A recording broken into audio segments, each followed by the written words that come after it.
안녕하세요. 웰다잉 인터뷰 원혜영입니다. 오늘은 상속 전문 변호사 사무실을 운영하고 계시는 김도윤 변호사님, 율쌤 대표 변호사고 법선생 TV를 운영하고 계십니다. 이 자리에 모셨습니다. 어서 오세요. 네, 안녕하십니까. 바쁘신데 시간 내주셔서 감사합니다. 불러주셔서 감사합니다. 법선생 TV는 어느 정도 기간 운영하셨어요? 저희가 2011년에 시작해서 이제 한 4년 정도 됐습니다. 네. 주로 어떤 분야에 대해서 많이 다루시고 또 청취하는 분들 관심이 많나요? 저희 법선생 TV는 딱 상속 사건에 관해서만 저희가 운영을 하고 있습니다. 그래서 뭐 상속재산 분할, 유류분, 뭐 유언 대용 신탁 이런 상속과 관련한 문제에 대해서만 저희가 영상 올리고 있고, 그러다 보니 주 고객층이 아무래도 이제 이 상속에 관심이 있으신 40대, 50대 분들이 많으십니다. 그러니까 상속을 해줄 사람보다 상속을 받을 사람이 더 많이 관심이 있나요? 아무래도 이게 주시는 분은 그냥 이제 본인 걸 주시니까 네, 이제 공평하게 어떻게 나눌지를 네. 고민하시지만, 받으시는 분은 내가 받을 수 있을지 없을지 약간 그런 궁금증이 있잖아요. 그리고 그 상속 재산을 미리 부모님께서 뭐 분배를 하셨는데 이게 공평하게 되면 참 좋은데, 아무래도 이제 그 10손가락 중에서도 제일 안 아픈 손가락이 있고 아픈 손가락이 있지 않습니까?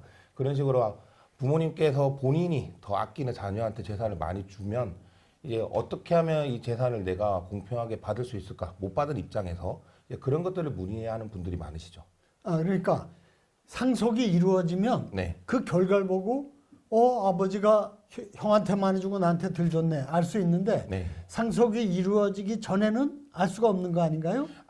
근데 요즘은 예전에는 저희가 이제 상속 사건을 한 10년 정도 했으니까 예전에는 돌아가시고 나서 분쟁이 많이 있었는데, 요즘은 그 트렌드가 돌아가시기 전에 오히려 뭐 상속 설계를 한다든지 아니면 돌아가시기 전에 이제 뭐 증여나 유증 이런 부분에 대해서 오히려 이의 제기를 하시고 이걸 어떻게 되돌릴 수 있는가, 아니면은 나중에 부모님 돌아가시면 어떻게 본인 몫을 찾을 수 있는지 이쪽을 좀 더 많이 궁금해 하시더라고요. 그쪽이 또 분쟁이 터지기도 하고요.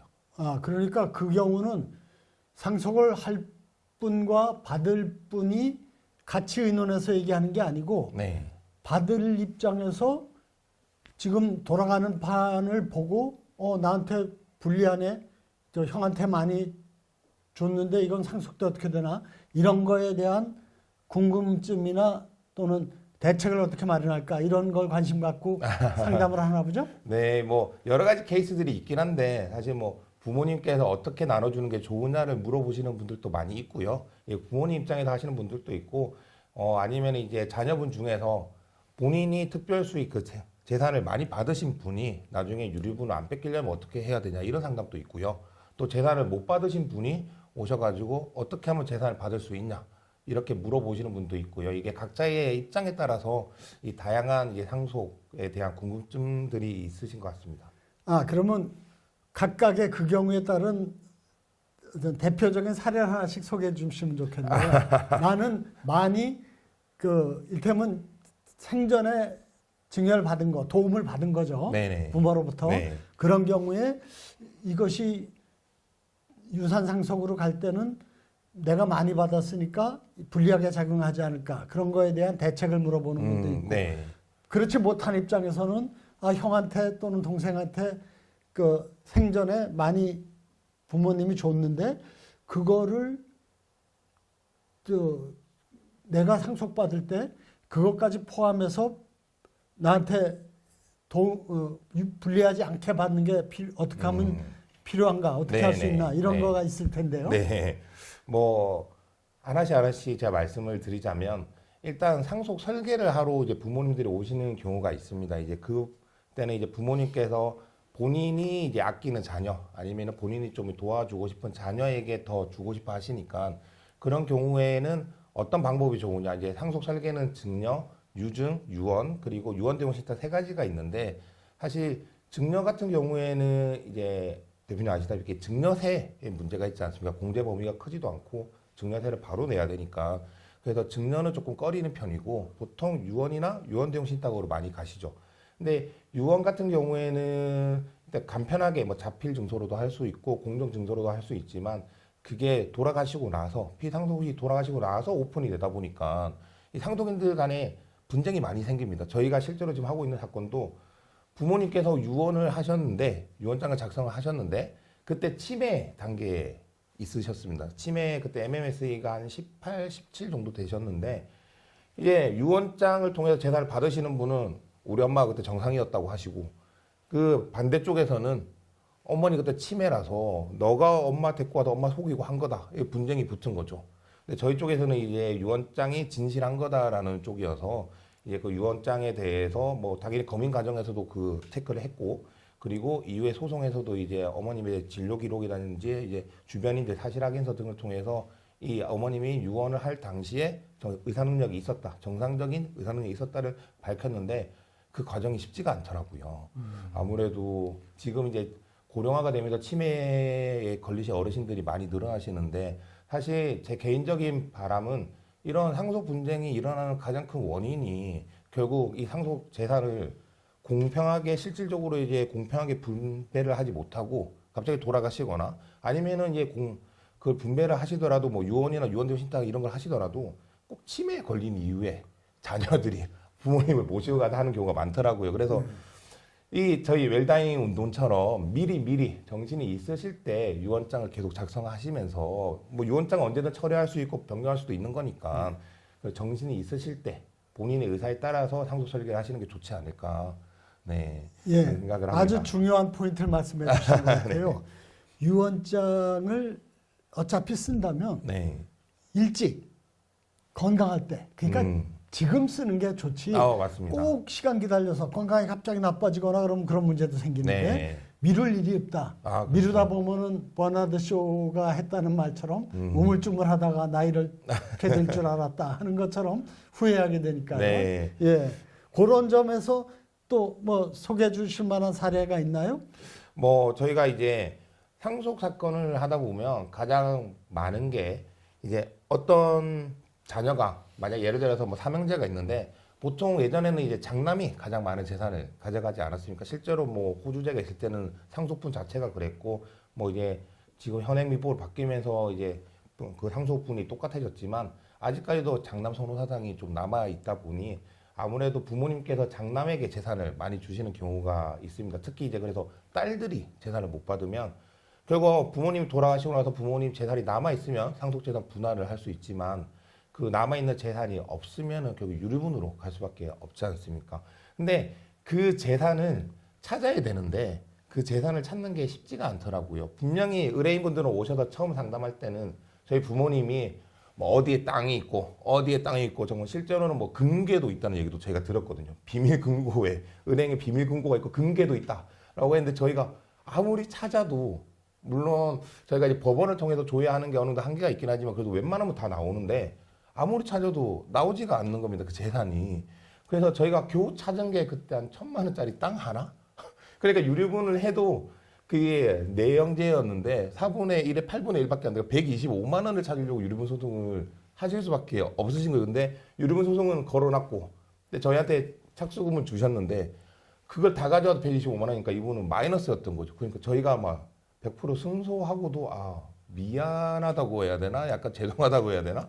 그런 케이스도 있었습니다. 그래서 그 생전에 부모님의 재산에 대해서 물론 뭐 사실 부모님께 재산이 뭐 얼마나 있으신지 물어보는 게 조금 실례일 수도 있고 조금 어떻게 보면 불편한 일일 수도 있지만 부모님께 먼저 이 상속 설계를 하시는 거를 먼저 권해드리고 그 상속 재산에 대해서도 이제 뭐 부모님이 어떤 재산을 가지고 있었는지 그리고 어떻게 처분하셨고 어떻게 경제 생활을 하셨는지를 좀 미리 파악을 해두시는 게 나중에 상속 분쟁이나 이런 거를 뭐 대비한다는 표현이 그렇지만 준비하기 위해서는 좀 필요한 부분인 것 같습니다. 네. 근데 그 부분을 많은 사람들이 좀 부담스러워하는 것 같아요. 어려워요. 저도 저희 부모님 부모님한테 모릅니다. 부모님 재산을 제가 모릅니다. 아직. 예, 유언장을 쓰시라고 권한다든가 구체적으로 지금 재산 상태가 어떤지 좀 알려주세요. 또는 잘 정리해 놓으면 좋겠습니다 할 때 야, 나 뭐 빨리 죽길 원하는 거냐? 재산이나 탐내냐? 뭐 이런 거 그렇죠. 받아들일까 봐 네. 굉장히 신경을 쓰는 분들이 많은데 아. 그래도 나중에 불행한 상태 막 이 가족 간에 또 이 형제 간에 우애가 깨지고 심지어는 아주 왼수처럼 되는 네. 이러한 일을 막기 위해서는 그런 걸 미리 정리해 놓는 게 아주 중요하겠죠. 네, 그 실제로도 이제 피상속이 부모님 돌아가시면 안심상속 원스톱 서비스를 저희가 해서 찾기는 찾는데 그 시스템 자체가 완벽하지가 않다 보니까 상속 재산인데도 못 찾는 경우가 실제로 있더라고요. 그래서 나중에 이제 정말 몇십 년이 지나서 우연한 기회에 찾게 되는 경우도 있고, 뭐 속칭 이제 그 땅 찾아주는 브로커라고 하시는 분들이 오히려 연락이 와서 이 땅 찾아가셔라. 그러면 뭐 수수료 얼마 받겠다 해서 저희 사무실로 오시는 경우도 있었습니다. 그래서 그런 부모님의 뭐 재산 관계나 이런 것들에 대해서는 좀 파악을 미리 해두시는 게 좋지 않을까. 네.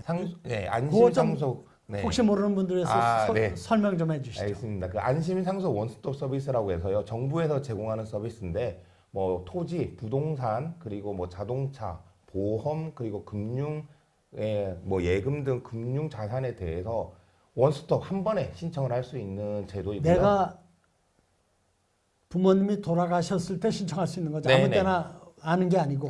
그 돌아가시기 전에는 못 합니다. 아, 예. 네. 그래서 이게 좀 그러면 한계가 있긴 한데 돌아가신 분은 이미 돌아가셨으니까 활동을 못 할 거고 가족, 자녀가 원인을 아버지가 돌아가셨으니까 안심 상속 원스톱 네. 서비스를 원합니다 하면 해주는가요? 네. 그래서 보통 이제 사망 신고를 하실 때 구청이나 가서 사망 신고를 하시잖아요. 아, 예. 사망 신고를 하면 요즘은 그 공무원 분들께서 미리 네, 안내를 해줘요. 같이 하십시오라고 이게 아예 안내를 해주시고 예, 그게 예. 아니라도 이제 정부24 홈페이지에서도 네. 공인인증서만 있으면 가능하니까. 미리 다 알고 있어도 어려운 일일 판인데 어떤 재산이 어떤 형태로 있는지를 모르면 원천적으로 찾기가 힘들죠. 찾아낼 수가 없겠죠. 어디부터 시작해야 될지 네, 모르니까. 그런데 다행히 큰 걱정 안 해도 되는 게 사망 이후에 절차를 밟을 때 그런 서비스가 있다는 걸 자연히 소개도 받고 네네. 어, 그 대부분 이제 구청 공무원분들이 친절하게 안내를 해주시더라고요. 그 변호사로 활동하시면서 이 상속에 관심을 갖게 된 계기는 어떤 게 특별히 있었나요? 제가 이제 2014년에 변호사 이 업계 발을 디디면서 지금까지 뭐 많은 사건들을 했었는데요. 그 중에서 이 상속 부분이 좀 많이 신경 쓰이고 많이 마음이 가더라고요. 아무래도 이제 그 부모님이 돌아가시게 되면 그 재산을 어떻게 나눌지 사실 형제간에 정말 사이좋게 협의를 해서 나누는 경우도 많지만 이게 저희 변호사까지 찾아오신 분들은 아무래도 이 법적 분쟁이 상속에 관한 법적 분쟁이 있어서 오시는데 그런 분들이 형제간에 오히려 더 남보다 못한 모습들을 보면서 이게 참 피상속인 사망 이후의 상속의 문제도 크지만 피상속인이 사망하시기 전에 이 상속 분쟁을 막기 위한 그런 어떤 제도적 그런 뭐 절차적인 부분에 대해서 관심을 많이 가져야겠다. 그래서 이 상속법에 대해서 좀 공부를 하게 됐고요. 그러다 보니까 저희가 공증 사무실은 아니라서 이제 유언장을 이렇게 공증은 못하지만 자필 유언을 작성하는 법 안내를 드린다든지 아니면 저희가 유언 대용 신탁 같은 경우에는 저희가 많이 진행을 하고 있어서 그런 부분에 좀 관심을 갖다 보니까 이래 상속법을 전문으로 하게 되었습니다. 네.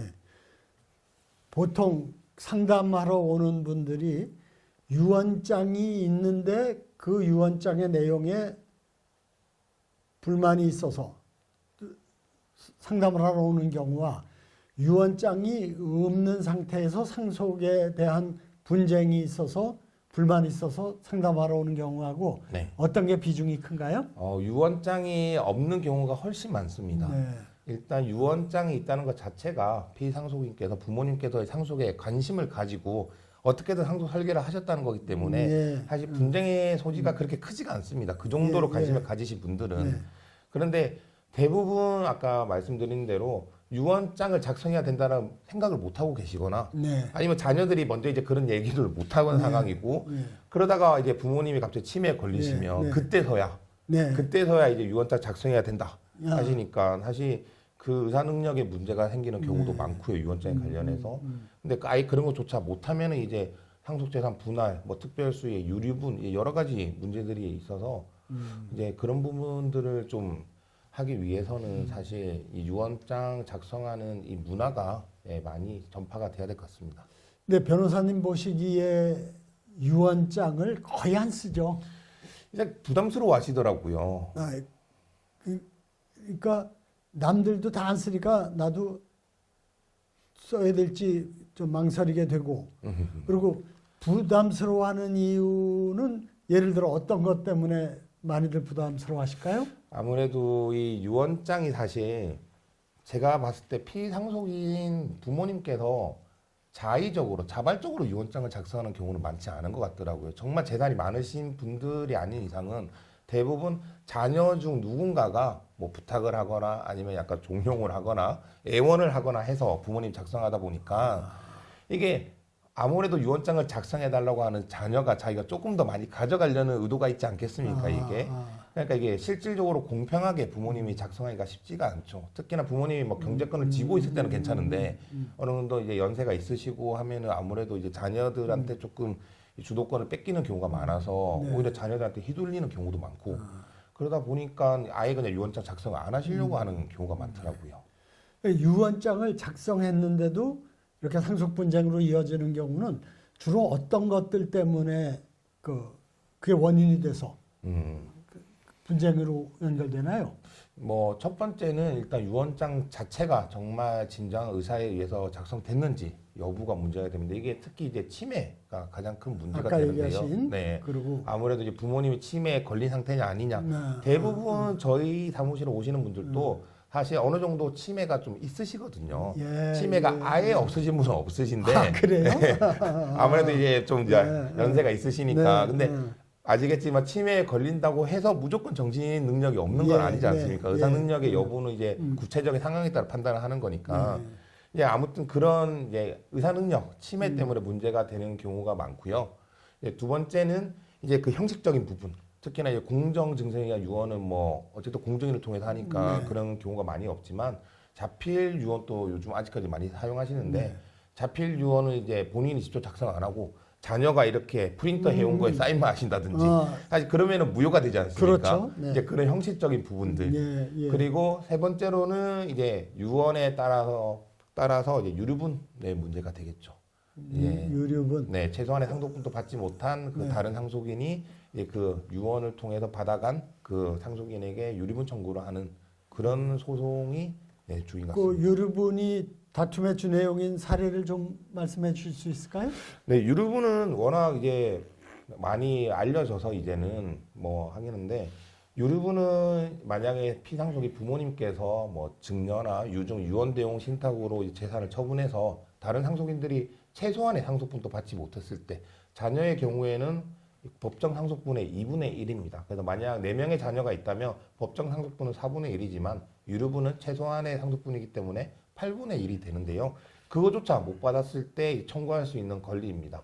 다만 이 유류분을 청구하기 위해서는 이 상대방의 증여나 유증, 유언대용 신탁을 받아서 재산을 가져갔다는 사실을 입증을 해야 되는데 사실 유증이나 유언대용 신탁은 피상속이 사망 이후에 재산이 이전을 하니까 저희가 이제 눈으로 또 확인을 하기가 쉽습니다. 아까 말씀드린 안심상속 원스톱을 통해서도 재산이 나오는데 이 증여된 재산은 특히 이제 현금으로 증여된 재산들은 사실 이게 확인이 하기가 어렵기 때문에 이 현금의 꼬리표가 없지 않습니까? 그래서 이제 그런 부분들이 주가 돼서 이제 소송에서 많이 다퉈지게 되고요.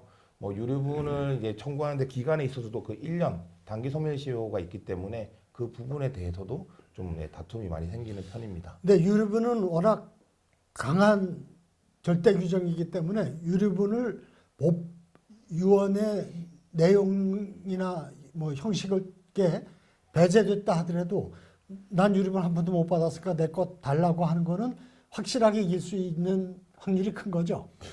아무래도 유류분이 민법상 권리다 보니 뭐 이길 가능성이 사실 승수율이 높기는 한데 이번에 이제 2024년 4월 25일에 그 헌법재판소에서 유류분에 대한 위헌 판결을 하지 않았습니까? 그때 이제 폐륜전 상속인에 대해서는 유류분 상실 사유로 규정해야 된다. 기여 상속인에 대한 유류분 반환 청구에서 기여 상속인에 대한 그 기여도를 준용하는 규정을 둬야 된다. 이런 부분이 이제 들어왔고 10월 31일까지 아무래도 이게 대체 입법이 되면 유류분에 있어서도 이제 그 부분이 주 쟁점이 되지 않을까. 네. 네, 그 헌재에서 위헌 판결 난 내용에 대해서 제가 소개해드리면 궁금해하시는 분들이 많아요. 그러니까 이 아들 또는 이 딸은 불효를 했으니까 한 푼도 못 주겠다고 할 때 어느 정도 구체적으로 그거를 표기해놔야 받아들여지느냐? 그냥 불효했으니까 한 푼도 안 줌 그걸로 되는 건지 구체적인 사실을 적시해야 되는 건지 그건 어떻습니까? 그게 아직 사례가 없으니까 사실 어려운데 얼마 전에 그 소위 구하라법이라고 하는 그 상속과 상실 제도가 입법이 됐지 않았습니까? 그거를 조금 참고를 할 수 있을 것 같습니다. 그래서 유족은 상실 사유라고 하면 아무래도 피상속인에 대해서 진짜 중대 범죄에 준할 정도로 어떤 행위를 했다든지 뭐 학대를 했다든지 유기를 했다든지 이 정도가 돼야 되고 사실 뭐 저희가 이제 보통 상담을 하다 보면 자녀분들이 꼭 주장하는 게 본인은 부모님 항상 찾아뵙고 열심히 잘 했는데 밥도 사드리고 병원도 모시고 갔는데 저 다른 자매는 연락도 안 하고 평생 연락도 안 하고 차유도 안 했다. 명절에도 연락도 안 했다. 그러니까 이 불효다. 얘는 돈 주면 안 된다. 재산을 주면 안 된다라고 하시는데 그 정도로는 뭐 유류분 상실 사유에 해당하지 않고요.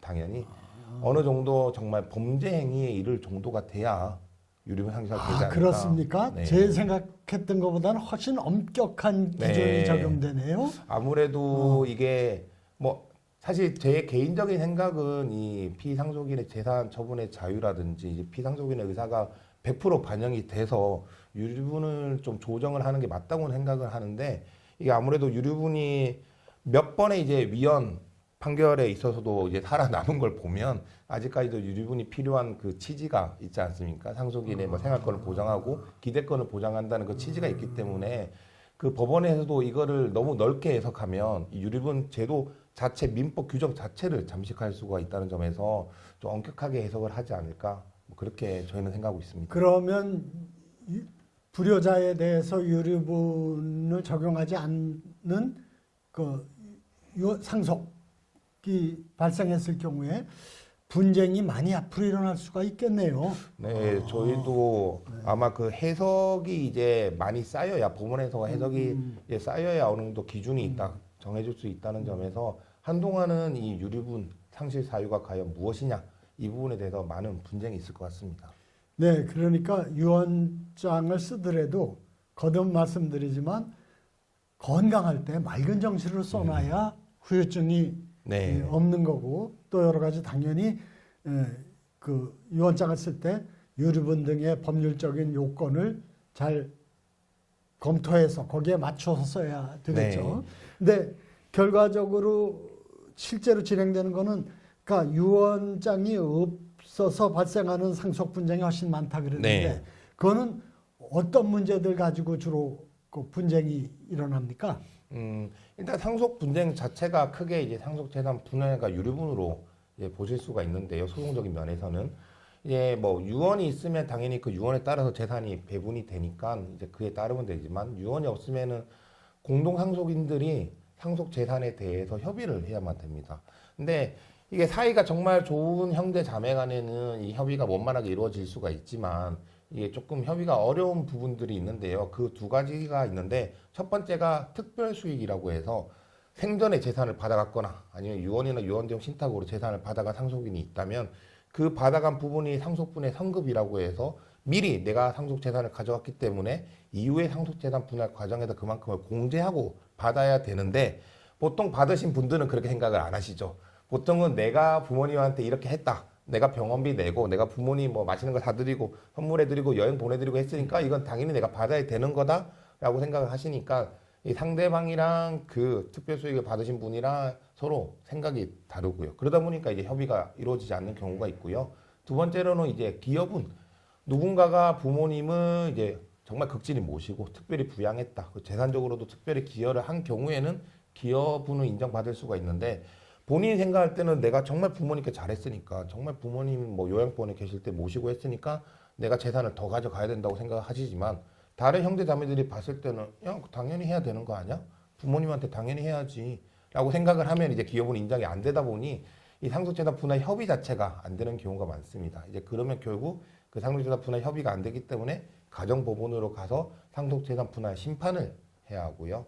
뭐 다른 하나가 이제 유류분인데 유류분은 말씀드린 것처럼 이제 최소한의 상속분도 못 받은 상속인이 청구를 하는 부분이고요. 이 유류분에 있어서도 이 특별 수익이 결국 문제가 되는데 이 모든 재산 그러니까 부모님으로부터 받은 모든 재산이 특별 수익에 해당하는 것이 아니다 보니까 이 재산 받은 게 과연 특별 수익이냐 아니냐, 그리고 그 뭐 재산의 가치는 무엇이냐, 얼마냐, 이런 부분에 있어서 이제 분쟁이 생기는 편입니다. 아, 부모로부터 내가 넘겨받은 재산이 다 특별 수익으로 간주되진 않는다고요? 네, 예를 들어 어떤 건가요? 보통 이제 많이들 얘기하시는 게 결혼 자금을 말씀을 하십니다. 아, 근데 결혼 자금이 정말 뭐 형제 중에서 불공평하게 한 명한테는 뭐 한 10억이 갔다. 다른 형제들한테는 뭐 한 1억씩 갔다. 그러면은 불공평 차이가 크니까 당연히 이게 문제가 되는데 규모도 크고요. 근데 비슷비슷하게 약간 이렇게 갔다면은 조금의 차이는 있다 하더라도 사실 부모로서 해줄 수 있는 어느 정도 사회 상규상 인정이 되는 부분이지 않습니까? 네. 이제 그런 것들이 있고요. 근데 뭐 교육비라든지 뭐 약간의 뭐 부양료라든지 이런 부분이 사실 안 되는 부분이 많죠. 그러니까 그것도 다 당사자의 입장에서는 다툼거리가 되는 거네요. 아, 그렇죠. 네. 그러니까 어떤 경우에 그 교육비 예를 들어서 뭐 의과대학을 가가지고 2년을 더 공부했다. 뭐 그런 경우에 뭐 그렇습니다. 예. 해외 그래, 유학 가고 막 그런 그러니까 것들. 그렇지 않은 형제 입장에서는 우리 교육비보다 더 많이 받았으니까 그렇죠. 그걸 저 네. 감하고 해야 된다. 네. 뭐 이렇게 되는 뭐 거고. 맞는 말인 것 같은데 사실 그렇게 해서 의사를 만들었으면 예. 어떻게 보면은 이제 맞는 말이긴 한데 이제 법원에서는 그런 것들 구체적 사정을 살펴서 과연 정말 공동 상속인들 간의 실질적 형평은 어떻게 맞추는 게 좋을까를 고민하다 보니까 이제 그런 뭐 일상적인 부분, 약간 상례적인 부분들은 좀 특별 수익에 포함이 되지는 않습니다. 그러니까 유언장을 썼으면 유류분 같은 걸 당연히 감안해서 썼을 거고 그러면 설사 좀 불만이 있더라도 그걸 재판까지 끌고 갈 실익이 없어지잖아요. 아, 그렇죠. 그런데 유언장을 안 쓰다 보니까 그런 것도 다 따질 거리가 되는 네, 거예요. 맞습니다. 이게 네. 그 유언장을 쓰실 때는 이게 좀 구체적으로 정말 뭐 이런 경위에서 이런 이유로 유언장을 쓴다. 그래서 내가 첫째한테는 어떤 이유로 이걸 주고 둘째한테는 이걸 주고 셋째한테는 이걸 주고 그리고 뭐 너희들 제발 싸우지 말고 잘 살아라. 너희들끼리 잘 살아야 된다. 이런 좀 구체적으로 작성을 하시면 좋은데 보통 이제 공정증서에 의한 유언 같은 경우에는 그 틀이 딱 정해져 있지 않습니까? 그냥 내 재산을 상속인은 누구한테 준다. 또 뒤에 그냥 상속 재산 목록만 붙이니까 좀 그런 부분들을 조금 더 구체화 시켜서 하시는 게 나중을 위해서라도 네, 좋을 것 같습니다. 그러니까 흔히들 유언장 쓰라고 권하면은 하는 말씀이 나야 뭐 달랑 집 한 칸 있는데 뭐 쓰고 그쵸. 말고 해 똑같이 나눠줄 건데 네. 근데 지금 말씀 들어보면 집 한 칸이라도 또 똑같이 나눠주더라도 유언장을 써야 주관적인 해석. 형은 결혼자금 더 많이 받았고 네. 또는 뭐 등록금 더 많이 받았고 또는 장사 미천 동생은 더 지원받았고 이런 걸 갖고 다 시비거리가 있게 마련인 거예요. 네, 맞습니다. 뭐 이게 사실 뭐 서울에 집 한 칸 있으면은 부자신 건데 네. 요즘은 어쨌든 재산이 있으시면 그것을 어떻게 나누실지 좀 고민을 하시고 그래도 부모님이 이걸 먼저 나눠 주시면 사실 자녀들 입장에서는 감사하게 이렇게 받고 수용을 할 수가 있지 않습니까? 이걸 유언장을 작성하지 않으면 결국 이걸 나누는 합의 과정에서 또 이게 분쟁이 생기고 그런 여지가 많으니까 가능하면 이제 유언장을 이 영상을 보시면은 지금 바로 당장 쓰시는 게 좋으시지 않을까? 네. 네. 예, 또 그런 점도 있는 것 같아요. 어쨌든 유언장을 써서 나한테 상속된 재산이 좀 불만이 있더라도 자녀 간에 형제 자매 간에 상대방 탓을 하지 않고 물려준 부모 탓. 왜 아버지가 언니한테 더 줬어? 동생한테 더 줬어? 뭐 이럴 수 있지만 그건 부모 탓을 하는데 그게 없다 보면 형제 탓. 그렇죠. 형이 또는 왜 더 동생이 욕심 부리냐? 왜 저 장사미천 더 지원받고 왜 똑같이 가져가려고 그러냐? 내가 어머니 이렇게 잘 많이 모셨는데 그런 거는 인정하지 않으려니까 탓이 형제 탓으로 가니까 이건 더 잘 지내야 할 형제간에 맞습니다. 그런 예. 점도 있지 않을까 네. 싶네요. 예. 그리고 지금 상속 설계라는 중요한 말씀을 해주셨는데 기본적으로 평범한 시민 입장에서 상속 설계를 어떻게 하면 좋을까요? 어떻게 하는 걸까요? 이 상속 설계를 어렵게 생각하시는 분들이 많은데요. 특히 이제 뭐 말씀하신 대로 내가 재산이 있어야 상속 설계를 하지라고 생각을 하시는데 이 상속 설계라는 게 두 가지 측면으로 보실 수가 있습니다. 첫 번째가 이제 상속 재산을 어떻게 골고루 나눌 것이냐, 분배할 것이냐고, 두 번째가 상속세 부분인데요. 상속세는 지금 이제 상속세 자체가 많이 변화를 지금 앞두고 있기 때문에 사실 이 부분은 뭐 전문 세무사님께 좀 도움을 받으시는 게 좋고, 이 상속 재산을 어떻게 나눌지에 대해서는 이 상속 설계하는 방법은 크게 세 가지가 있는데요. 예, 증여, 유증, 그리고 유언대용 신탁이 있는데 각 제도마다 장단점이 있습니다. 이 증여 같은 경우에는 아무래도 지금 바로 제가 뭐 오늘 이렇게 제사를 드리겠습니다 하면 바로 가져갈 수 있으니까 확실하다는 장점이 있지만 증여세 부담이 크니까 그건 남한테 증여하는 거나 똑같은 거의 비율로 뭐- 증여세를 내야 되는 거 아닌가요? 네, 거의 자식한테 줬다고 좀 그거는 감해주는- 상관없습니다. 그냥 공제가 자식 같은 경우는 이제 5천만 원이 되니까 네. 근데 예. 사실 지금 이제 뭐 서울 집값이나 이런 거 생각하면 예. 5천 크지가 예. 않죠. 예. 사실 의미가 없을 정도니까 예. 이제 그런 부분에서 증여는 좀 단점이 있고 요즘 같은 경우에는 뭐 본인이 이제 좀 자유롭고 편하게 단독 행위로서 할 수가 있지만 이게 돌아가시고 나서 오픈이 되다 보니까 이제 법적 분쟁 가능성이 높고 또 이게 언제든 철회가 가능하니까 사실 불안정성이 있습니다. 그런 단점이 있고요.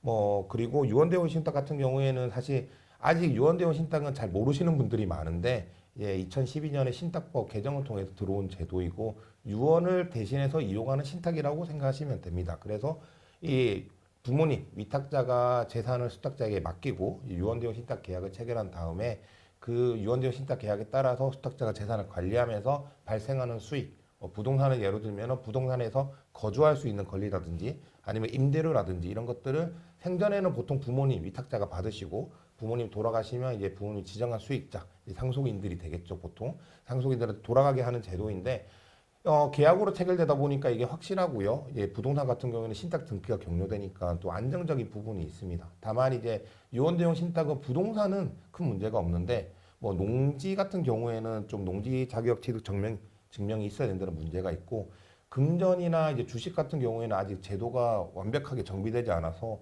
이제 금전을 유언대용 신탁하면은 국세청에서 이거를 증여로 의제를 하고 하는 경우가 있어서 이게 좀 법적 분쟁 가능성이 있다는 좀 단점이 있습니다. 그래서 이 세 가지 제도를 한번 살펴보시고 이거 그 중에서 어떤 게 본인에게 가장 맞을지 그 부분에 대해서는 이 법률 전문가한테 좀 도움을 받으시면 이 상속 설계를 잘 하실 수 있을 것 같습니다.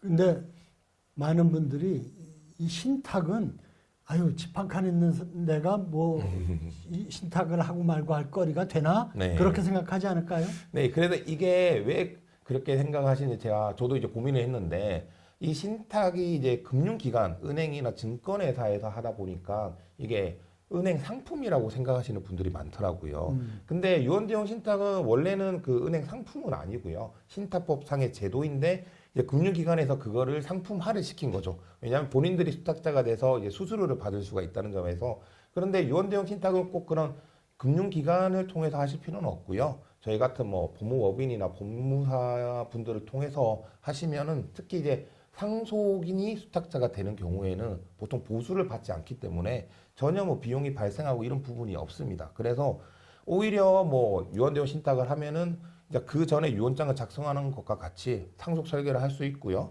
본인이 자유롭게 이제 어떻게 상속 재산을 분배할지도 정할 수 있고 확실하게 또 정할 수도 있고 또 신탁을 하다 보니까 뭐 피상속인의 그 책임 재산에서 벗어나서 나중에 상속 재산이 이렇게 뺏기거나 이런 뭐 문제가 생기지 않기 때문에 이런 유언대용 신탁도 한번 좀 고려를 해보시면 좋을 것 같습니다.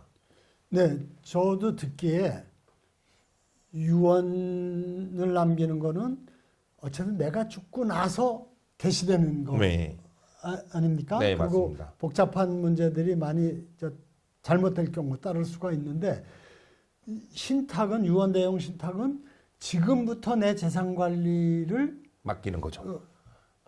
합리적으로 효율적으로 네. 하면서 그 사후 이후에 처리까지도 이어지니까 네, 네. 그러니까 좀 동적이라 그럴까 이 과정 전체를 묶어서 하는 편리함이 있어 보이는데 근데 어쨌든 이 부분이 아직은 좀 낯선 네, 거리가 먼 아직은, 거. 네. 그러니까 사용자 입장에서는 뭐 실제로 내 재산상의 변화가 없는데 그 수수료인지 뭐 관리비를 몇 프로를 띄어야 되는 네. 문제가 있고 네. 그리고 또 금융회사 입장에서는 고급 인건비에도 충당이 안 될 정도로 또 아직은 미미하고 그래서 네. 그럼에도 불구하고 이 신탁이 굉장히 효과적이고 실질적인 그 재산의 관리 및 사후 상속의 네. 방법이기 때문에 이것을 좀 공공적으로 좀 그 잘 활성화시키기 위한 지원이나 대책도 필요할 것 같아요. 네, 맞습니다. 이 신탁 자체가 사실 뭐 단순하게 신탁이라고 하면은 저희가 이제 상속 설계를 위한 신탁만 생각하시지만 유언대용 신탁은 여러 가지로 이제 사용이 될 수가 있습니다. 예를 들어서 지금 대표님 말씀하신 것처럼 만약에 상속인이 뭐 미성년자라거나 아니면 정신 지체가 있으시거나 또는 이제 도박에 중독되신 분처럼 본인 재산을 관리하실 수 없는 분들이 계신 경우에는 사실 그 재산을 물려줬을 때 위험성이 있지 않습니까? 그런 경우에는 이런 유언대용 신탁을 통해서 미리 그 재산을 이제 다른 수탁자한테 맡겨서 그 수익만 이제 상속인들이 받게 만들고 이제 어느 정도 뭐 미성년자 같은 경우는 성년이 된다든지 이런 경우에는 그 유언대용 신탁을 해지하도록 설계를 하면 사실 그 상속 재산도 지키고 또 거기에서 실질적으로 재산 또 수익도 받을 수 있고 그런 이제 공공적인 역할을 할 수 있는 부분들이 많아서 이 유언대용 신탁이 좀 더 관심을 많이 가지고 많이 활용을 하시면 네, 더 좋을 것 같습니다. 아, 이게 이제 유언 대용 신탁이 상속까지도 다 처리되는 이어지는 네네. 그 과정 아니겠습니까? 네네. 근데 그런 점에서는 역시 내가 사망했을 때 이 재산의 상속은 법에 정한 유류분 같은 게 고려돼서 가야 되겠죠. 그러니까 자녀 둘 중에서 어느 하나한테만 상속한다. 이건 안 되죠. 뭐 가능은 한데 이제 사실 뭐 피상속인 부모님의 의사에 따라서 가능은 합니다. 근데 말씀하신 대로 법적 분쟁 소지가 있죠. 그래서 저희가 뭐 유언대용 신탁이나 상속 설계에 대해서 항상 상담을 하게 되면 이제 그런 부분들을 다 말씀을 드립니다. 이제 뭐 상속 재산을 먼저 정리를 하고 이 상속 재산을 어떻게 분배할지 이제 의뢰인 피상속인의 얘기를 듣고 저희가 봤을 때는 뭐 이거는 당장 증여를 하시고 이거는 유언대용 신탁을 하시고 이 부분은 뭐 이혼하시고 여러 가지 방면으로 쪼개는데 항상 그 유류분은 언제든 청구가 들어올 수 있으니까 물론 이제 유류분을 정말 안 주시려고 하시는 분들도 있거든요. 부모님께 정말 못한 자녀, 정말 뭐 주기 싫다 그런 케이스가 있는데 이제 그런 경우에는 이제 그런 뭐 정말 이 사람이 폐륜적 상속인에 해당한다는 점에 대해서 저희가 유언대용 신탁 같은 경우에는 그 유언대용 신탁을 하는 취지 부분에 좀 넣는 편입니다. 그래서 이 유언대용 신탁을 하는 이유는 이런 장남이 나한테 잘했고 이 막내가 나한테 정말 못해서 이 막내를 배제하고 이렇게 주는 거고 이런 뜻을 뭐 이렇게 알아줬으면 좋겠다라든지 그런 식으로 좀 기재를 하는 편이죠. 이 신탁이 유언 대용 신탁이 꼭 금융기관을 통해서만 운영되는 게 아니라 변호사나 또는 뭐 세무사, 회계사, 네. 법무사를 통해서도 할 수가 있다는 네. 말씀인가요? 네. 그건 어떻게 진행되나요? 저희 같은 경우에는 일단 저희가 유언대용 신탁에 관해서 저희 법선생 TV 그 유튜브 채널에 많이 소개를 했습니다. 그래서 네. 그걸 보시고 연락을 주시면 일단 제일 중요한 거는 피상속인 부모님의 의사입니다. 이게 왜냐하면 사실 자녀에 의해서 이게 좀 이루어지는 경우도 있기 때문에 먼저 부모님을 이제 만나 뵙고 저희가 의사를 확인을 하고요. 정말 유언대용 신탁을 하실 건지 사실 유언대용 신탁이라는 거 이 단어 자체가 생소하다 보니까 이거 설명하는데 거의 1시간 정도 걸리거든요. 그렇겠네. 오시면은 이제 이게 유언입니까? 유언대용 신탁입니까? 막 물어보시면 이제 그 설명 드리고 이건 이렇게 되는 겁니다. 그래서 하실 겁니까? 그럼 어떻게 하셨으면 좋겠습니까? 얘기 나누고 그 과정에서 이제 의사 능력이 있으신지 실제로 이제 하실 의사가 있으신지 이런 것도 제가 판단을 하고 그렇게 다 하신다고 하면은 저희가 이제 필요한 서류들이 있습니다. 그 서류들을 이제 발급을 요청드리고 그 사이에 저희가 유언대용 신탁 계약서를 작성을 합니다. 그 유언대용 신탁을 하시는 분마다 사정들이 구체적 내용들이 다르기 때문에 그에 맞춰서 딱 작성을 하고 그걸 저희가 보내드려서 이제 의뢰인 분이나 피드백 과정을 거치고 그게 완성이 되면은 오셔서 저희가 다시 한 번 더 의사를 확인을 하고요. 의사를 확인하고 이제 도장을 찍어서 유언대용 신탁 계약을 체결하고 바로 이제 등기를 하면은 뭐 빨리 진행되면은 한 일주일에서 2주 사이에 네, 완성이 됩니다. 아, 저는 그 새로운 얘기를 해서 그렇게 할 경우 변호사 사무실은 그 신탁을 관리해주는 대가로 어떤 보수를 받습니까? 저희가 유언대용 신탁 계약을 체결하는 과정만 제가 봐드린 거고요. 뭐 등기 같은 경우에는 저희 사무실에 이제 등기팀이 있어서 저희가 등기까지 완료를 하고 그 이외에 관리하는 부분은 수탁자가 직접 관리를 하시게 돼서 저희가 그 부분에는 관여를 하지 않고요. 이제 저희한테 뭐 발생하는 보수는 저희가 유언대용 신탁 계약을 체결하는 과정에 대한 보수. 네. 네, 그겁니다. 무슨 변호 의뢰할 때의 그 보수 같은 개념으로 그런 개념입니다. 그렇군요. 네. 그러면 지금 소개하신 그 유언 대용 신탁을 그 업무를 취급하는 변호사 사무실이 지금 많이 있나요? 아직은 극히 일부일 것 같은데요. 아직까지 많지는 않습니다. 오히려 뭐 저 큰 로펌에서 오히려 조금 뭐 관심을 가지고 이거를 하는 부분들이 있고요. 그 외에는 아직까지 이게 좀 생소하다 보니까 그렇게 많지는 않습니다. 특히나 변호사 분들께서는 이 유언대용 신탁에 대해서 잘 이해도가 그렇게 높으신 분들이 많지가 않아가지고 아직까지는 이거 자체에 또 관심도 조금 적으셔서 오히려 법무사나 세무사 이쪽에서 좀 많이 하더라고요. 아, 예. 네. 어쨌든 이 유언 대용 신탁이 유언을 남기는 것보다 좀 편리하고 토탈 서비스라 그럴까? 그런 관점에서 유익한 점이 있는 것 같아요. 그래서 좀 더 되게 쉽게 편하게 많은 분들이 이용할 수 있도록 잘 공공성이 강화된 여러 가지 좀 뒷받침 정책이 있으면 좋겠다 네. 생각을 같이 해보게 됩니다. 보통 유언이 없을 경우에 상속 재산에 대한 어떤 분규가 많이 일어나는데 유언장이 없이 아버지가 돌아가셨어요. 그럼 자녀들이 이걸 어떤 방식으로 의논을 해서 처리를 해야 그 법적인 정당성이 확보됩니까? 보통 어떤 방식으로 처리하게 됩니까? 일단 그 상속 재산을 먼저 확인을 하시고요. 아까 말씀드린 대로 사망 신고를 하시면서 안심상속 원스톱 서비스를 신청을 하셔서 상속 재산을 확인하시고 그다음에 협의를 하시는데 이 안심상속 원스톱 서비스는 그 부모님 피상속인 사망 당시의 재산만 나오기 때문에 그 전에 증여한 재산은 나오지가 않습니다. 그래서 그 부분은 이제 뭐 지방세 납세 증명서라든지 아니면 이제 은행에 가서 거래 내역을 쭉 다 뽑으셔가지고 확인을 하셔야 되고요. 어쩔 수 없이. 이제 그렇게 한 다음에 상속재산이 확정이 되면 협의를 하셔야 되는데 이 상속재산 분할 협의는 공동상속인 전원이 참가를 해야만 합니다. 그래서 한 명이라도 빠지면 이 무효가 되기 때문에 필수적으로 모두가 다 들어와야 되고요. 이게 소송으로 가게 되더라도 똑같이 청구인과 상대방이 있으면 청구인이든 상대방이든 어디에는 속해져 있어야 되는 소송이라서 항상 이게 모든 상속인이 다 참여를 해야 된다.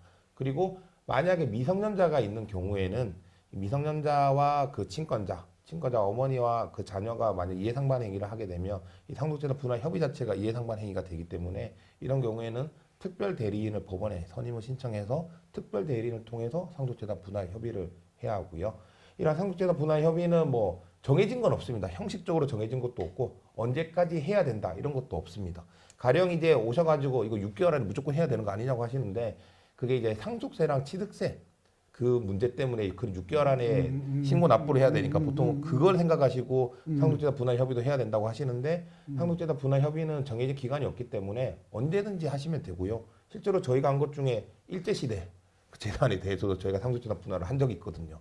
그러니까 언제까지 해야 된다 이런 부분은 없기 때문에 조금 편하게 하시면 되지만 이제 서로 이제 상속재산 분할 협의를 하실 때 아무래도 공동 상속인 간에 조금 양보가 필요하고요. 서로 이제 위하는 마음도 있어야 결국 협의에 이를 수 있지 않나.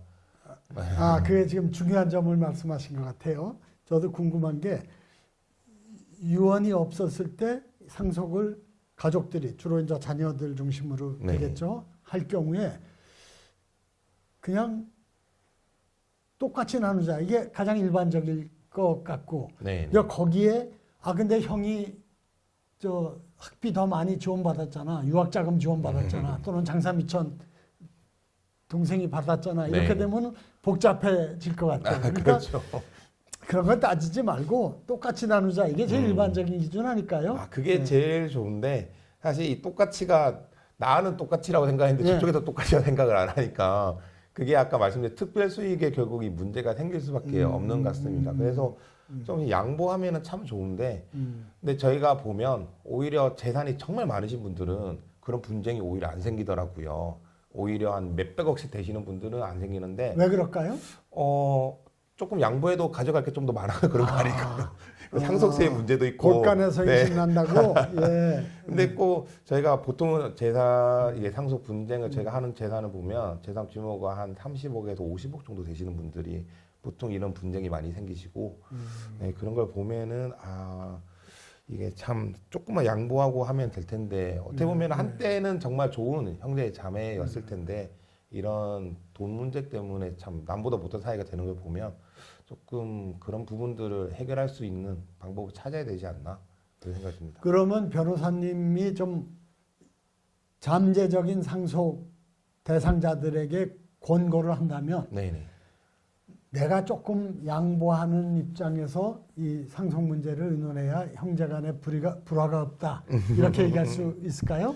근데 막상 제가 상속인이 되면 내가 어떻게 될지 모르겠는데 아무래도 이제 저희가 법적 분쟁을 하시는 걸 보면 사실 이게 소송이란 게 처음에는 이제 뭐 아무리 무미건조하게 조금 이렇게 이성적으로 접근을 해도 결국 계속 서면이 왔다 갔다 하다 보면 감정적으로 이제 대응을 하실 수밖에 없는 부분이 있습니다. 그러다 보니까 이제 상속재산 분할 심판 같은 경우에는 조정을 거치게 되는데 조정장에 와서 판사 앞에서 막 싸우시고 막 그런 모습들이 진짜 보면 참 이게 형제간에 그래도 이제 부모님 돌아가시고 나면은 이제 피부치라고는 형제밖에 없는데 그런 분들이 이렇게 싸우고 이제 나중에 이게 분쟁은 어쨌든 언젠가는 종결이 될 텐데 뭐 좋든 싫든 종결되고 난 이후에 가면 이 관계는 어떻게 될 것인가 이런 부분도 좀 고려를 하셔서 상속재산 분할 협의를 하시는 게 좋지 않을까.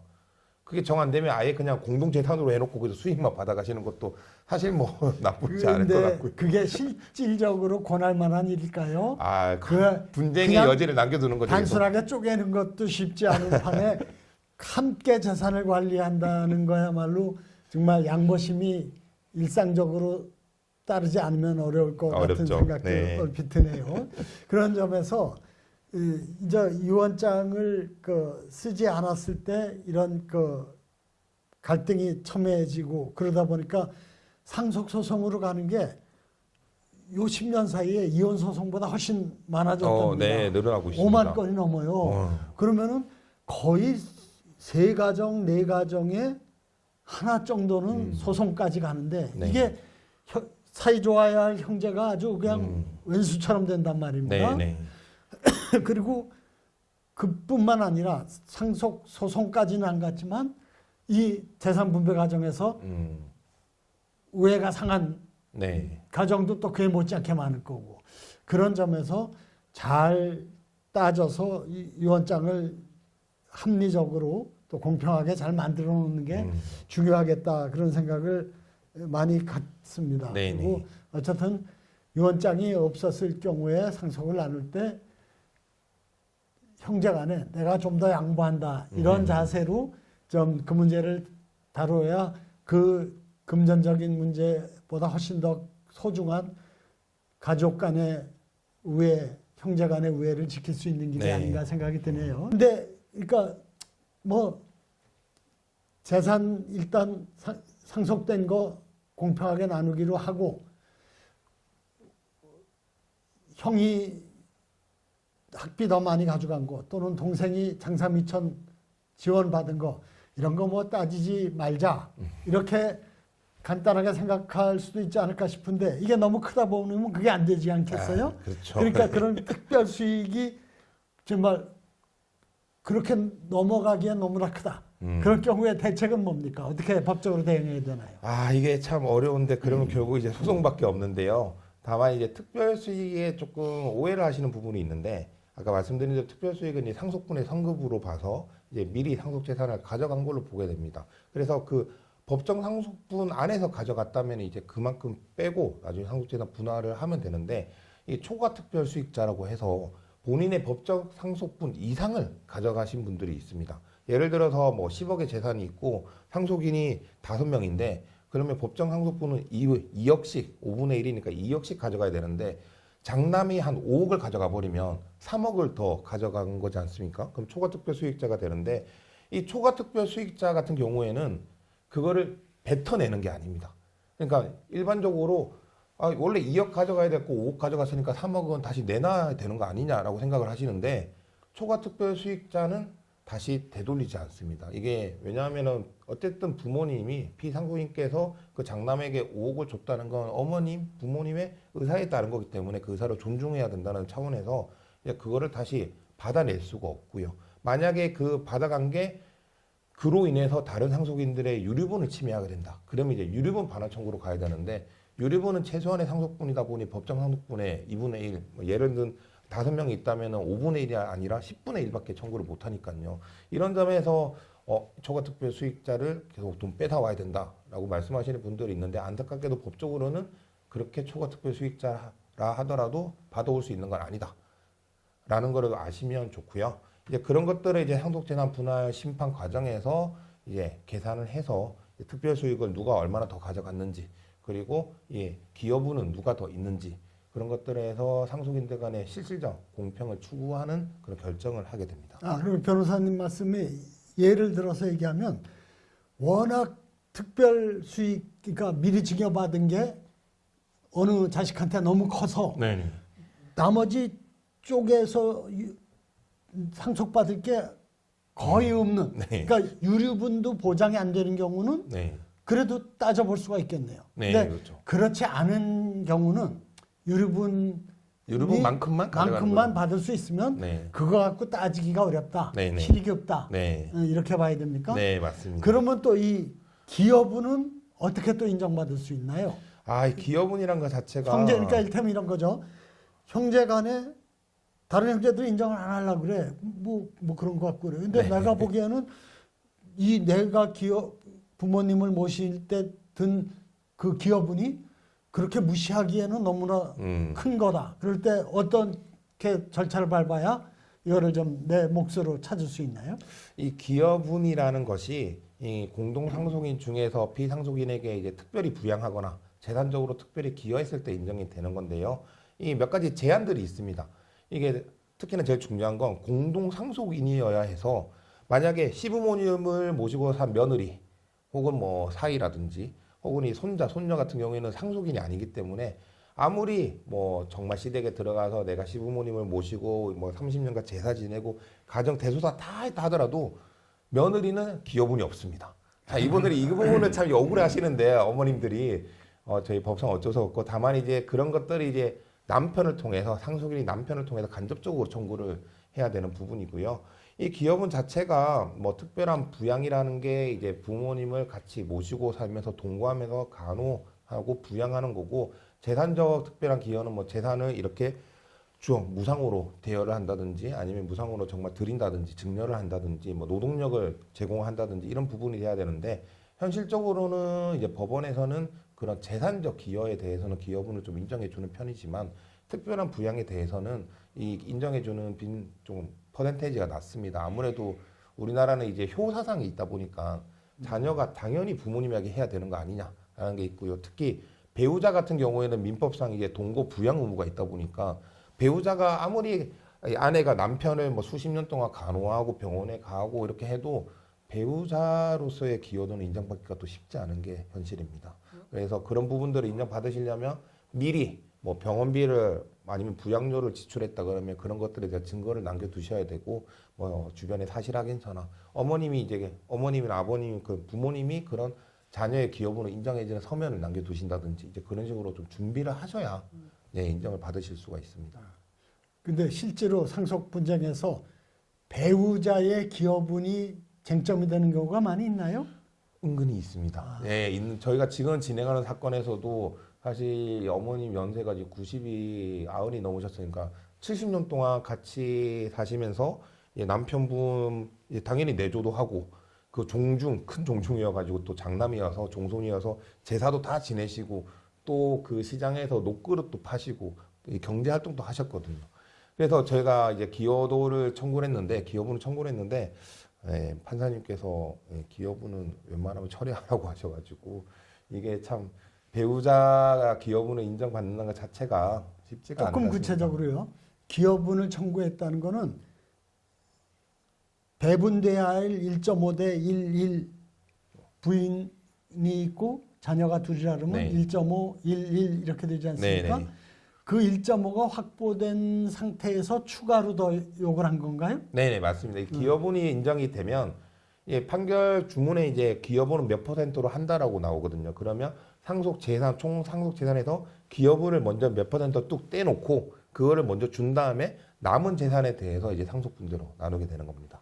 그러니까 소송이 그렇게 해달라고 요청이 된 거고. 네네. 근데 그게 인정이 안 됐다. 인정을 이제 해주는 케이스가 많지가 않습니다. 아직까지 기여분에 대해서는 뭐 배우자로서 아니면 자녀로서 당연히 해야 되는 거 아니냐는 인식들이 좀 있어서 그리고 뭐 어쨌든 배우자 같은 경우에는 또 예, 5화를 더 가산해서 주는 그렇죠. 네. 게 있다 보니까 이제 그 정도면 되지 않냐라는 예. 부분이 있죠.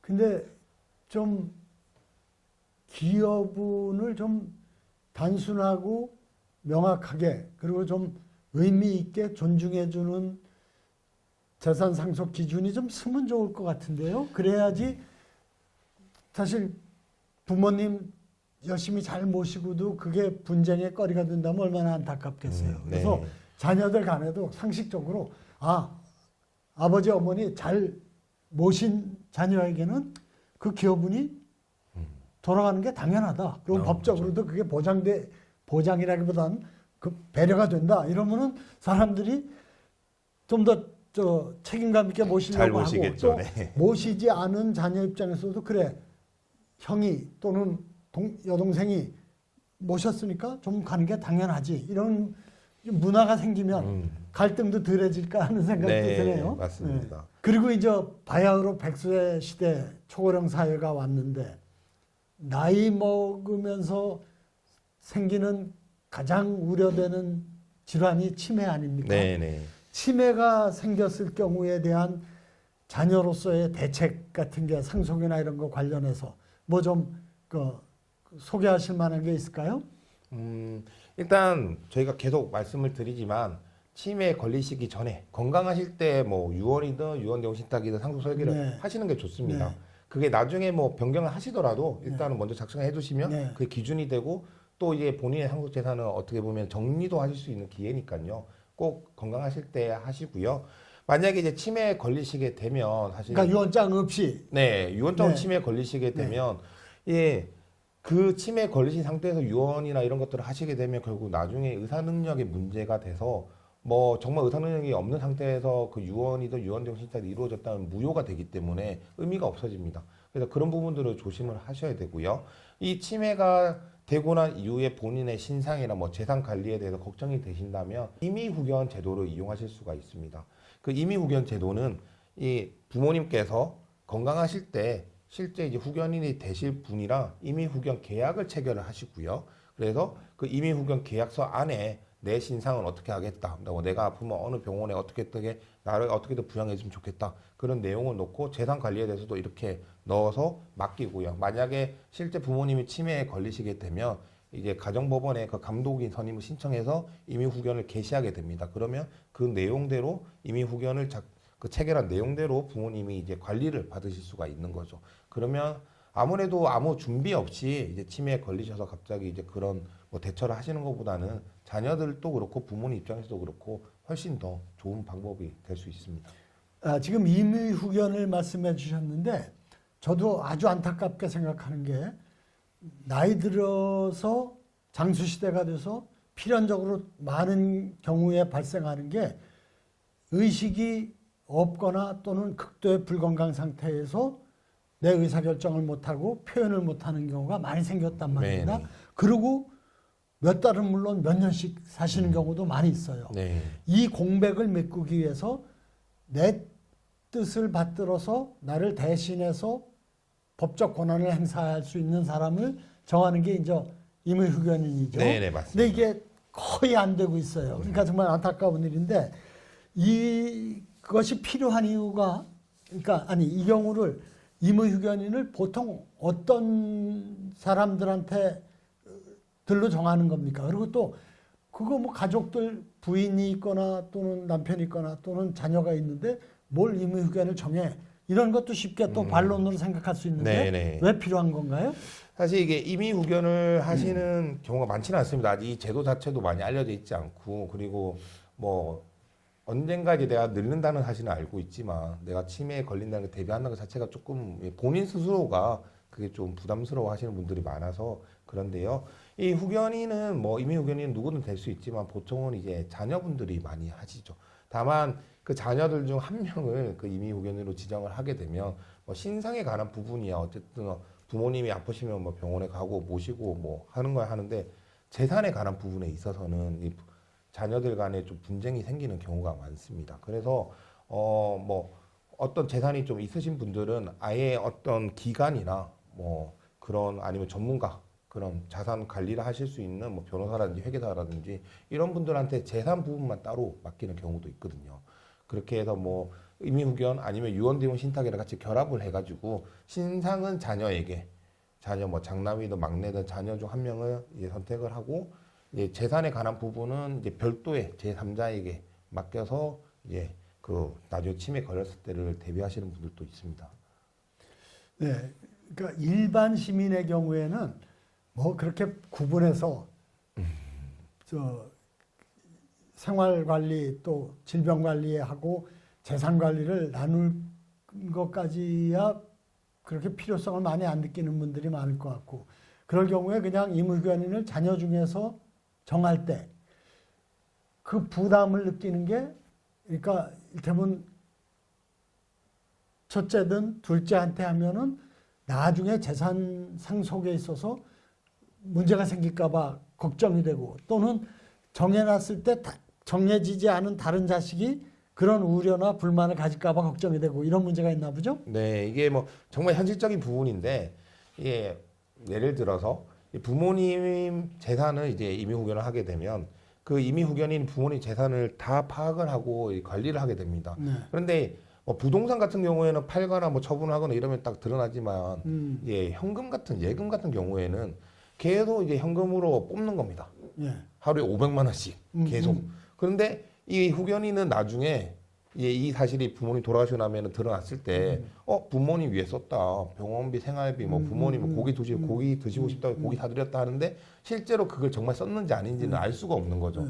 그러다 보니까 후견인이 아닌 자녀들은 그런 부분에 대해서 우려를 하게 되고, 예, 걱정을 하게 되고, 의심을 하게 되는 거죠. 그런 부분에 대해서. 이제 그런 게 이제 현실적으로 이제 부딪히는 부분인 거죠. 그러면 현실적으로 변호사님이 공부하신다면 그런 거 저런 거 따지다 보니까 귀찮아서 아예 하지 말자. 그걸 권하십니까? 그래도 해야 된다고 권하십니까? 아, 그래도 하셔야죠. 예. 이게 어쨌든 지금 예, 나이가 드시면서 치매 걸리시는 어르신들이 많아지고 있잖아요. 예, 그런 분들이 사실 본인의 신상이나 이제 재산에 대해서 관리를 맡기셔야 본인도 나중에 케어를 받으실 수 있는 거고요. 또 그래야 본인의 의사에 따라서 이런 뭐 병원 치료라든지 아니면 재산 관리라든지 이런 게 이루어질 수 있다는 점에서 뭐 유언이나 이런 것과 같이 임의후견 또 웬만하면은 하시는 게 좋습니다. 저는 뭐 적극 권해드립니다. 네.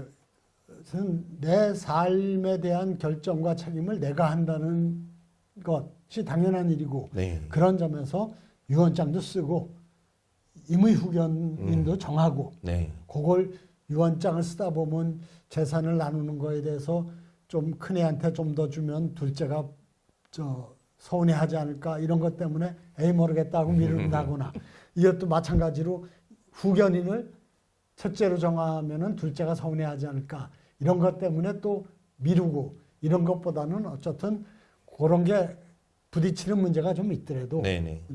내 책임하에 결정한다라는 점에서 후견인도 정하는 게 좋겠다. 네, 이런 맞습니다. 말씀이시네요. 그리고 또 1인 가구가 점점 많아지고 현재만 해도 3분의 1인데 네. 1인 가구가로 살다가 상속받을 직계 자손이 없어요. 네. 그러고 사망하면 이 재산 처리가 어떻게 됩니까? 그 1인 가구 같은 경우에는 예, 상속은 그 순위에 따라 이루어지는데 첫 번째가 배우자 직계 비속이고요. 두 번째가 이제 배우자 직계 존속 그리고 직계 존비속이 없으면 배우자가 단독 상속을 받고 그 직계 존비속 배우자까지 없으면 형제 자매가 상속을 받게 됩니다. 아마 이 1인 가구 같은 경우에는 보통 형제 자매가 받는 경우가 많을 텐데요. 사실 뭐 예전처럼 이제 형제가 다 같이 모여 살면서 같은 뭐 재산을 형성하고 같이 노동을 한 사이였다면은 그래 형제 자매 상속이 당연한 건데 요즘은 그런 관계가 좀 소원하지 않습니까? 형제 자매 간에도 그런 상황에서 과연 형제 자매에게 상속이 되는 게 맞는지는 조금 현실적인 문제 인식이 있고요. 그리고 사실 다행히 강제로 형제자매까지 유류분이 배정되어야 되는 거는 이번에 위헌 판결이 난 거죠. 네, 위헌이 네, 네, 네. 그런 취지에서 헌법재판소에서도 이제 형제자매 유리분은 위헌을 했죠. 그런 것처럼 이제 사회적 인식이 많이 바뀌고 있어서 만약에 이제 1인 가구인데 본인이 사실 어떤 사고를 당할지 모르니까요. 이거는 뭐 저희가 생사를 이제 저희가 결정하는 건 아니니까 그런 것들을 생각하신다면 미리미리 1인 가구이신 분들도 상속 설계를 하셔야 예, 나중에 불의의 사고가 일어난다든지 혹은 정말 뭐 나중에 그냥 나이가 들어서 돌아가시더라도 이 상속 재산을 본인의 의사에 따라서 처분할 수 있지 않을까. 그리고 이제 다른 예를 들어서 저희가 이제 추천해 드리는 것 중에 1인 가구분들이 이 반려동물을 많이 키우십니다. 이게 뭐 반려견이라든지 반려묘라든지 뭐 토끼라든지 이런 데 많이 키우시는데 이제 본인이 혹시라도 사망하게 되면 이 반려견을 어떻게 할 것인가를 고민하시는 분들이 꽤 있더라고요. 그래서 그러면 유언대용 신탁을 통해서 그런 것들을 해결할 수가 있다.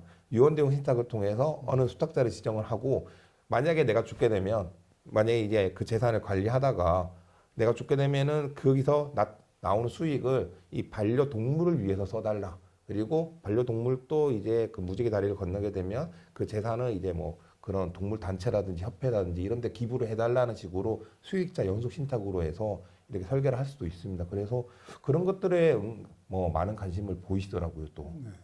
그러니까 배우자가 있거나 자녀가 있는 분들은 아이고 내가 유언장 안 써도 내가 세상 떠나면은 자연스럽게 상속이 되겠지. 그러니까 그렇게 생각하실 수가 있는데 배우자나 자녀가 없는 1인 세대 네. 경우는 내가 세상을 떠나게 되면 내가 결정해 놓지 않으면 이 내 재산이 어떻게 흘러갈지 쪼개질지 모르는 거예요. 알 수가 없죠. 알지도 못한 심지어는 얼굴도 한번 못 본 외국에 이민 간 지 오래된 동생이나 또는 오빠의 자식 그러니까 조카한테 네. 갈 수도 있는 거고 네. 그런 점에서 1인 세대의 경우 유언장을 써야 할 필요성이 훨씬 더 절실한 문제가 있겠네요. 네, 훨씬 높죠. 네. 그런데도 유언장을 거의 안 쓰는 게 우리 현실이거든요. 그러다 보니까 말씀드린 대로 상속 소송이 이혼 소송을 훨씬 능가해서 세 집 네 집에 하나씩 발생을 하는 안타까운 현실이 벌어진단 말입니다. 그래서 어떤 유언을 좀 쉽고 편리하게 할 수 있는 방법이 모색되면 좋겠는데 네, 네. 변호사님의 경험으로 어떻게 하면은 유언을 좀 더 쉽고 편리하게 많은 분들이 할 수 있는지 좀 말씀해 주시죠. 사실 이제 유언 자체가 엄격한 요식성을 요하다 보니까 이 민법에 정해진 5가지 방식, 뭐 자필 증서, 녹음, 비밀 증서, 구수 증서, 공정 증서 5가지 방식이 아니면 사실 그 효력을 인정을 받지 못합니다. 또 그 방식에 따른다 하더라도 하나의 형식이 틀리면 또 무효가 되지 않습니까? 그러다 보니까 이 유언장을 작성하시는 거 좀 부담스러워 하시더라고요. 물론 이제 공정증서에 의한 유언은 뭐 공증을 통해서 할 수 있지만 그것도 이제 비용 부담이 있으시니까 보통 자필로 많이 다 하시는데 이 자필을 작성하실 때는 꼭 그 법적인 요건을 확인을 하셔서 예, 요즘은 이제 유튜브라든지 여러 가지 이제 매체를 통해서 정보를 얻으실 수가 있으시니까요. 그렇게 이제 좀 도움을 받으시는 게 좋으시고 아니면 이제 뭐 법률 전문가를 통해서 하시는 게 좋고요. 지금 이제 이 유언장에 대해서 좀 더 쉽게 해야 된다. 좀 더 이 문화를 이제 유언장을 작성하는 문화를 좀 더 크게 이제 일으켜야 된다는 점에서 이제 일본이나 미국에서 이제 디지털 유언장이라고 이제 정말 디지털 기기를 이용해서 간편하게 할 수 있는 그런 유언장이 이제 시도가 되고 있습니다. 우리나라에서도 이제 아마 여기에 대해서 조금씩 논의가 되고 있는 것 같은데 사실 아직까지는 기술적인 문제 때문에 이게 아직 뭐 도입이 안 되고 있긴 한데 조금 시간이 지나고 이게 조금 뭐 많이 퍼진다면 또 기술적인 문제도 해결이 된다면 이 디지털 유언장을 통해서 유언에 좀 더 쉽게 일반 대중들이 접근할 수 있지 않을까 생각이 되네요. 네, 그 디지털 시대에 디지털 유언장을 좀 실용화하기 위한 노력이 좀 많이 경주가 됐으면 좋겠어요. 네. 반드시 종이에다가 펜으로 자필로 꼭 써야 된다. 이게 너무 정말 구시대적인 정말 구시대적인 것 옛날의 같아서 형식이죠. 좀 쉽고 편하게 확실하게 또 할 수 있는 유언장을 쓰고 보관하는 방법이 개발됐으면 네. 좋겠습니다. 변호사님도 이쪽에 앞서가고 계시니까 그런 문화를 만드는데 좀 큰 역할 해주시기 당부드리겠습니다. 마지막으로 시청자 여러분들한테 좀 유언과 상속 관련해서 꼭 남기고 싶은 얘기가 있으면 말씀해 주시죠. 네. 아무래도 이 상속이라는 게 사실 죽음을 이제 전제로 하다 보니까 조금 부담스러워 하시는 분들이 많습니다. 하지만 이제 저희가 사건들을 하다 보면 이 상속은 미리 준비를 하셔야만 더 큰 분쟁을 막을 수가 있습니다. 그래서 저희 영상에서 말씀드린 대로 미리미리 상속 설계, 증여든 유언이든 유언 대용 신탁이든 미리 본인의 의사에 따라서 상속 설계를 하시고요. 꼭 치매에 걸리시기 전에 건강하실 때, 지금 이 영상을 보실 때 그런 상속 설계를 하셔서 본인의 의사에 따른 상속을 이루시기를 바라겠습니다. 감사합니다. 네, 좋은 말씀 감사합니다.